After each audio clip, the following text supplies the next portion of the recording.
Ukrainian forces advance into Russian territory, challenging Putin's security image. In a surprising turn of events, Ukrainian troops have launched an offensive into Russia's Kursk region, holding territory for over a week. This incursion marks a significant challenge to President Vladimir Putin's image as a guarantor of Russian security.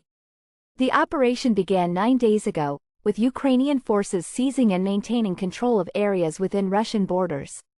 President Volodymyr Zelensky claims his troops have captured 100 Russian soldiers since this morning.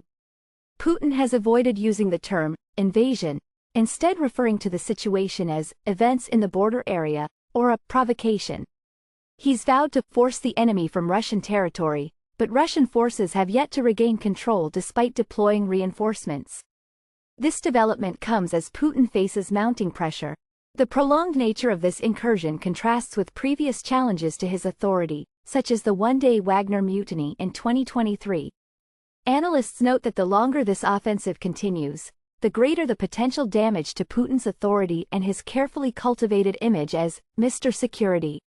The situation underscores the ongoing volatility in the region as the conflict in Ukraine continues to escalate. WHO declares Mpox outbreak in Africa a global health emergency.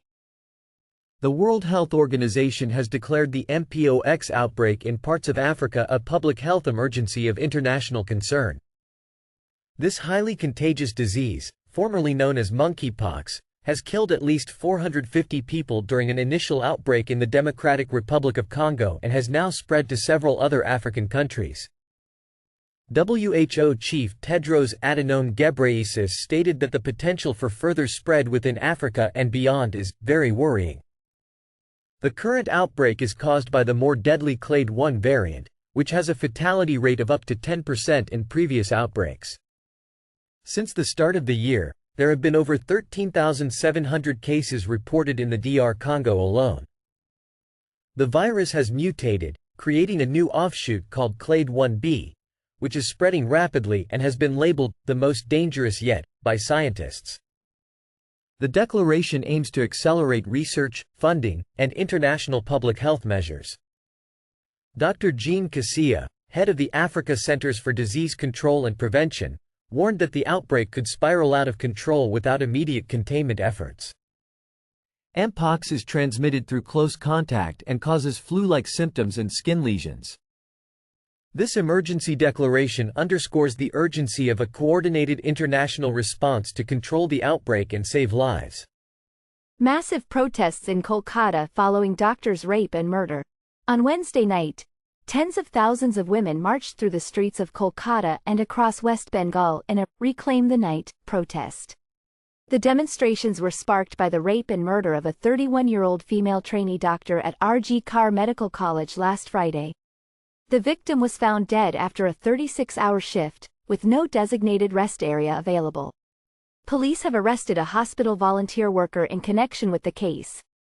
Protesters, including students, housewives, and professionals, carried placards, candles, and torches. They chanted, "We want justice," and sang the national anthem at midnight.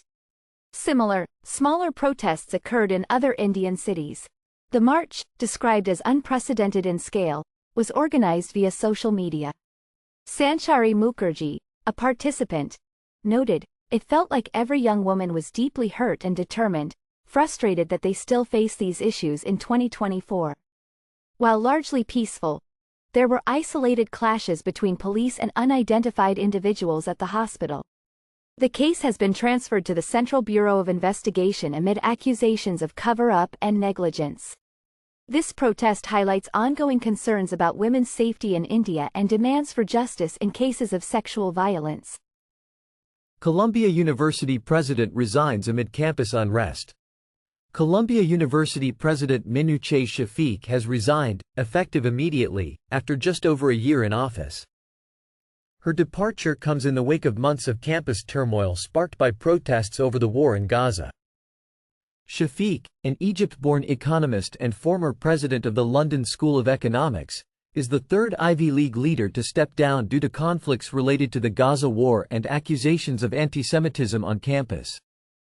The resignation follows bipartisan criticism over the handling of campus chaos. Katrina Armstrong will serve as the interim leader of the university.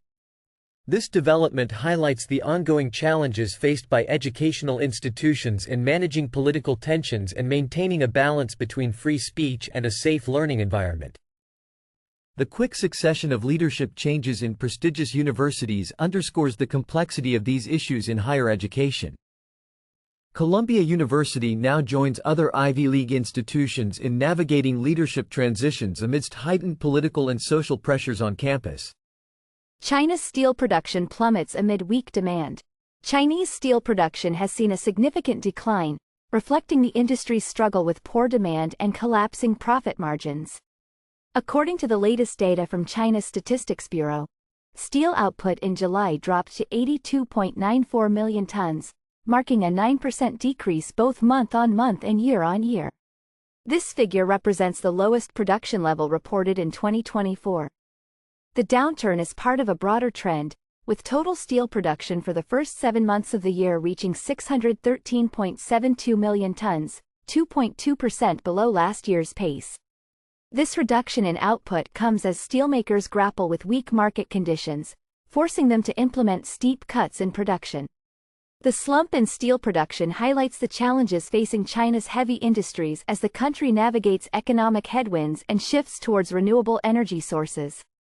This development may have significant implications for global steel markets and related industries.